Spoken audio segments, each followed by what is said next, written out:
جمهور الأهل العظيم أسعد الله أوقاتكم بكل خير. جايب لك كل الأخبار اللي تخص الأهل من امبارح لحد النهاردة ومجمعها لك في بوست واحد عشان خاطرك انت.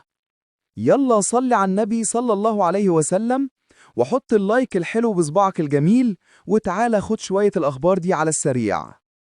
خاض الفريق الأول لكرة القدم بالأهلي مرانه اليوم بملعب مختار التتش تحت قيادة عادل مصطفى المدرب المساعد استعدادا لمواجهة إيجل نوار البوروندي.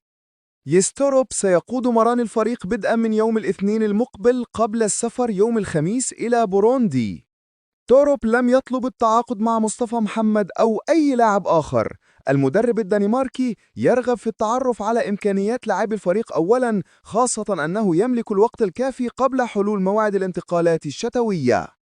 توروب عقد جلسة مع الجهاز الطبي للتعرف على حالة اللاعبين المصابين وحصل على تقرير عن الحالة البدنية ومعدلات كل لاعب من واقع أجهزة قياس GPS بداية من فترة الإعداد في تونس. خارطة جديدة للكرة في الأهلي. محمد يوسف المدير الرياضي. الإشراف على ملفات الأكاديمية والسكاوتينج والناشئين والنسائية والمشاركة في اجتماعات التخطيط. وليد صلاح الدين مدير الكرة. التبعية المباشرة لرئيس النادي وتولي الملفات الإدارية الخاصة بالفريق والتواصل المباشر وحده مع المدير الفني ورفع التقارير الإدارية لرئيس النادي. توروب المدير الفني. كافة الصلاحيات. تفاصيل اجتماع توروب مع عماد النحاس. المدرب الدنماركي وجه التحية للنحاس على عمله خلال الفترة الماضية.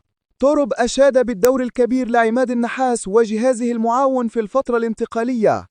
توروب أكد متابعته لأداء الفريق خلال المباريات الماضية، وأشاد توروب بالجهاد المبذول من النحاس للحفاظ على استقرار الفريق. من المقرر أن يصل عماد النحاس لبدء مهمته مع نادي الزوراء العراقي خلال اليومين المقبلين. تم التعاقد مع عماد النحاس لقيادة الفريق حتى نهاية الموسم الجاري. الأشعة تؤكد سلامة العضلة الأمامية محمد الشناوي وعدم معاناته من أي إصابات تؤثر على مشاركته في المباريات، وذلك بعدما اشتكى من آلام خفيفة في مباراة جيبوتي الأخيرة. أحمد رضا في المرحلة الأخيرة من التأهيل بسبب آلام الركبة وسيرافق البعثة في رحلة بوروندي. يعود محمد شكري ظهير أيسر الفريق الأول لكرة القدم بالنادي الأهلي للتواجد في قائمة الفريق خلال مباراة إيجل نوار بطل بوروندي. هدف أشرف بن شرقي في شباك كهرباء الإسماعيلية يحصد جائزة أفضل هدف في الجولة العاشرة. إيجل نوار البوروندي يعلن مواجهة الأهلي يوم السبت المقبل الساعة 4 عصرا بالتوقيت المحلي والساعة 4 بتوقيت مصر في إذاب الدور 32 من دوري أبطال إفريقيا.